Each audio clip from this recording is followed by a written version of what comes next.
RTI Live News. Ask for right.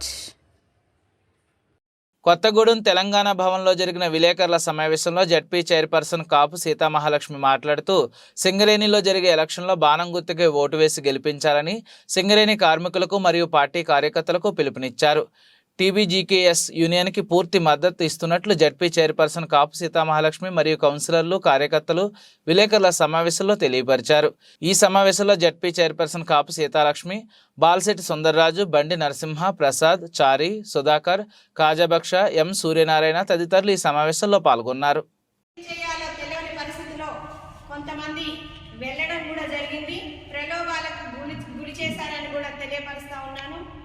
నేను మా Kothagudem municipal council తరఫున బీఆర్ఎస్ పార్టీ తెలంగాణ బొగ్గుగని కార్మిక సంఘానికి ఖచ్చితంగా మా బీఆర్ఎస్ పార్టీ కౌన్సిల్ 100% వారికి మద్దతుగా ప్రతి కార్మికుడికి కూడా బాణం గుర్తుకే ఓటు వేయాలి, మనం టీబీజీకేఎస్ని గెలిపించుకుంటేనే బాగుంటుంది అని చెప్పేసి మేమందరం ఒకటే మాట మీద ఈరోజు మీ యొక్క ప్రెస్ మీట్ పెట్టడం జరుగుతూ ఉన్నది. మన మాజీ ముఖ్యమంత్రి కేసీఆర్ గారు సింగరేణి కుటుంబాలకు ఎంతో సంక్షేమము అదేవిధంగా అభివృద్ధితోటి ముందుకు తీసుకుపోయినటువంటి నాయకుడు మన కేసీఆర్ గారని కూడా తెలియపరుస్తూ ఉన్నాను. గౌరవ అధ్యక్షురాలు టీబీజీకేఎస్ గౌరవ అధ్యక్షురాలు కవిత గారు కూడా అప్పుడు మాజీ సీఎంగా ఉన్నటువంటి వారి నాన్నగారికి కార్మికులకు ఎన్ని బాధలైతే ఉన్నాయో అవన్నీ కూడా చర్చించి కార్మికులకు న్యాయం జరిగే విధంగా కూడా చూసిన ఘనత మన అధ్యక్షురాలైనటువంటి టీబీజీకేఎస్ అధ్యక్షురాలు కవిత గారు చేశారు. రేపు 27వ తారీఖు నాడు మన యూనియన్ ఎలక్షన్స్ జరుగుతూ ఉన్నాయి. దాంట్లో టీబీజీకేఎస్ కూడా చక్కటి పాత్ర పోషించి ఖచ్చితంగా టీబీజీకేఎస్ గెలుస్తుంది అని మేము గంటాబద్ధంగా తెలియపరుస్తూ ఉన్నాము. ఎందుకంటే గతంలో ఉన్నటువంటి ముఖ్యమంత్రి గారు కార్మికుల కోసం కారుణ్య నియామకాలే కానివ్వండి, అదేవిధంగా 10 లక్షల వాళ్ళకి లోన్లే కానివ్వండి, కార్మికుడు గనిలో దిగి పనిచేసి వచ్చిన తర్వాత క్వార్టర్స్లో ఉన్న వారికి ఏసీ సౌకర్యమే కానివ్వండి, ఇవన్నీ కూడా చేసినటువంటి ఘనత మాజీ ముఖ్యమంత్రి వర్యులు కేసీఆర్ గారిని కూడా తెలియపరుస్తూ ఉన్నాను. అంతేకాకుండా మహిళలకి కూడా వారు ప్రతి ఒక్కటి కూడా బాగుండాలి అని చెప్పి మహిళలకు కూడా సంక్షేమాన్ని చేసిన ఘనత కూడా కేసీఆర్ గారిని కూడా తెలియపరుస్తూ ఉన్నాను. మనం సింగరేణి ఈరోజు బాగుంది అంటే ఖచ్చితంగా అది కేసీఆర్ గారిది. ఆ హక్కుల్ని సాధించింది టీబీజీకేఎస్ అని కూడా తెలియపరుస్తూ ఉన్నాను. ప్రతి ఒక్కరూ కార్మికుడు ఆత్మసాక్షిగా మరొకసారి గుర్తు చేసుకోండి. ఏ యూనియన్ ఉన్నప్పుడు, ఏ ప్రభుత్వం ఉన్నప్పుడు మనకి న్యాయం జరిగిందన్నది కూడా గమనించాలని కూడా తెలియపరుస్తూ ఉన్నాను. ఇప్పుడు మా కౌన్సిల్లోనే తీసుకుంటే అంతేకాకుండా బీఆర్ఎస్ నాయకులలో కూడా కార్మికులు ఎంతోమంది ఉన్నారు. వాళ్ళ పిల్లలకి ఈ రోజున కారుణ్య నియామకాలు కూడా వచ్చి చక్కగా పిల్లలు వారి ఉద్యోగం చేసుకుంటూ వారి యొక్క కుటుంబాలని పోషించుకుంటూ ఉన్నారు. ఈ ఘనత మొత్తం కూడా కేసీఆర్ గారి అటు కవితక్కదని కూడా తెలియపరుస్తూ ఉన్నాను. కార్మికుల గొంతుక ఖచ్చితంగా టీబీజీకేఎస్ అని కూడా తెలియపరుస్తూ ఉన్నాను. కొంతమంది నాయకులు వారు ఎక్కడ అధికారం ఉంటే అక్కడికే పోతా ఉన్నారు. అంటే వారు అధికారం ఉన్న దగ్గరికి పోతే మళ్ళా మనం నాయకుడిగా కొనసాగవచ్చు అని పోతా ఉన్నారు. ఖచ్చితంగా కార్మికులు బుద్ధి చెప్పవలసిన అవసరం ఎంతైనా ఉందని కూడా టీబీజీకేఎస్ యూనియన్ నాయకులకు ఎంతైనా ఉందని కూడా తెలియపరుస్తూ ఉన్నాను. ఎందుకంటే అమ్మ పాలు దాగి అమ్మ రమ్ము గుద్దినట్టుగా చేస్తున్నటువంటి నాయకులు ఈ రోజున అధికారంలో ఉన్న దగ్గరికి పోయి కండవలు కప్పించుకొని కార్మికులకు ఎటువంటి ఇన్ఫర్మేషన్ లేకుండా పోయి నాయకులు కండవలు కప్పించుకొని వచ్చారు. అది మేమందరం కూడా ఖండిస్తూ ఉన్నాము.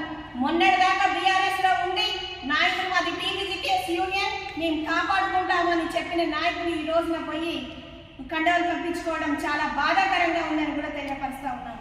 ఇప్పుడు నేను ఒక చైర్పర్సన్గా వార్డులో నన్ను కౌన్సిలర్గా గెలిపించారు. నేను ఒక పార్టీ మారాలంటే ఖచ్చితంగా నాకు ఓటు వేసిన ప్రజల్ని కూర్చోబెట్టుకొని నేను ఇట్లా మారుతున్నానని చెప్పి చేస్తే బాగుండేదని కూడా తెలియపరుస్తూ ఉన్నాను. ఎందుకంటే ఎవరికి చెప్పకుండా ఒక కార్మికుడు ఆ నాయకుడిని నమ్ముకొని నా వెనుక టీబీజీకేఎస్ ఉందని చెప్పి అనుకున్న నాయకుడిని మోసం చేసి ఈ రోజున పోయి కండవలు కప్పించుకోవడం తప్పని కూడా తెలియపరుస్తూ ఉన్నాను. ఖచ్చితంగా గెలిచేది టీబీజీకేఎస్. ప్రతి ఒక్క కార్మికుడు టీబీజీకేఎస్ యూనియన్ వెనకాలే ఉన్నారని కూడా తెలియపరుస్తూ ఉన్నాము. అంతేకాకుండా మన కేసీఆర్ గారు, అదేవిధంగా మన మాజీ ముఖ్యమంత్రి వర్యులు కేసీఆర్ గారు, అదేవిధంగా తెలంగాణ బొగ్గుగని కార్మిక సంఘ అధ్యక్షురాలైనటువంటి మన కవితక్క గారు ఎన్నో కార్యక్రమాలు, సంక్షేమం అన్నీ కూడా అందరికీ తెలుసు. మేమందరం కూడా తెలియపరిచేది ఒకటే, టీబీజీకేఎస్ ఎలక్షన్లలో, యూనియన్ ఎలక్షన్లో టీబీజీకేఎస్ ఖచ్చితంగా ఘన విజయాన్ని సాధిస్తుంది. ప్రతి ఒక్క కార్మికుడు టీబీజీకేఎస్ యూనియన్ వెనకాలే ఉన్నారు, వారికి తెలుసు. అటు కార్మికులకు ఎంత 20,000 కుటుంబాలకు కూడా న్యాయం జరిగింది. వారందరూ కూడా గుండెల మీద చేతులేసుకొని ఖచ్చితంగా ఆత్మవిమర్శ చేసుకోవాల్సిన అవసరం కూడా ఉన్నది. ప్రలోభాలు నమ్మవద్దు. ఖచ్చితంగా టీబీజీకేఎస్ తోటే కార్మికులకు న్యాయం జరుగుతుందని కూడా తెలియపరుస్తూ ఉన్నాను. కాబట్టి ఈ రోజున ప్రెస్ మీట్ పెట్టడానికి కారణం, కొత్తగూడెం మున్సిపాలిటీలో ఉన్న బీఆర్ఎస్ కౌన్సిలర్స్, అదేవిధంగా కొత్తగూడెం టౌన్లో ఉన్నటువంటి నాయకులందరూ కూడా టీబీజీకేఎస్కి 100% మద్దతుగా ప్రతి కార్మికుడికి కూడా మేము చెప్తాము. బాణం గుర్తుకే ఓటు వేయాలి. మన సీరియల్ నెంబర్ 9 మనం టీబీజీకేఎస్ని గెలిపించుకున్నట్టయితే అన్నీ కూడా మనం సాధించుకునేటటువంటి అవకాశం మనకు ఉన్నదని కూడా తెలియపరుస్తూ, ఇంత చక్కగా ఈరోజు పిలవంగానే వచ్చినటువంటి మా అన్నలందరికీ కూడా పేరు పేరున కృతజ్ఞతలు తెలుపుతూ, ఈ రోజున సింగరేణి డే, సింగరేణి ఆవిర్భావ దినోత్సవ శుభాకాంక్షలు, అదేవిధంగా ముక్కోటి శుభాకాంక్షలు.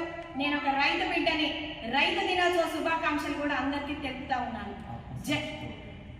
ఆత్మ సాక్షిగా ఖచ్చితంగా ఓటు వేయవలసిన అవసరం మన సింగరేణి కార్మికులకు ఉందని కూడా తెలియపరుస్తాను. ఒక్కసారి ఆత్మసాక్షిగా మీరు ఆలోచన చేయండి. మనకి ఏ యూనియన్ ఉన్నప్పుడు న్యాయం జరిగింది, ఏ యూనియన్ ఉంటే మనకి న్యాయం జరుగుతుంది అని కూడా మీరందరూ కూడా ఆలోచన చేసి ఖచ్చితంగా టీబీజీకేఎస్కే మీరు ఓటు వేసి అత్యధిక మెజారిటీ తోటి గెలిపించవలసిందిగా కొత్తగూడెం నియోజకవర్గంలో అటు కార్పొరేషన్ కావచ్చు, కార్పొరేట్ ఏరియా కావచ్చు, అదేవిధంగా మైన్స్ ఏరియా కావచ్చు, టీబీజీకేఎస్ జెండానే ఎగురుతుంది, గులాబీ జెండానే ఎగురుతుందని ఘంటాబద్ధంగా తెలియపరుస్తూ, కేసీఆర్ గారి నాయకత్వం, కేటీఆర్ గారి నాయకత్వం,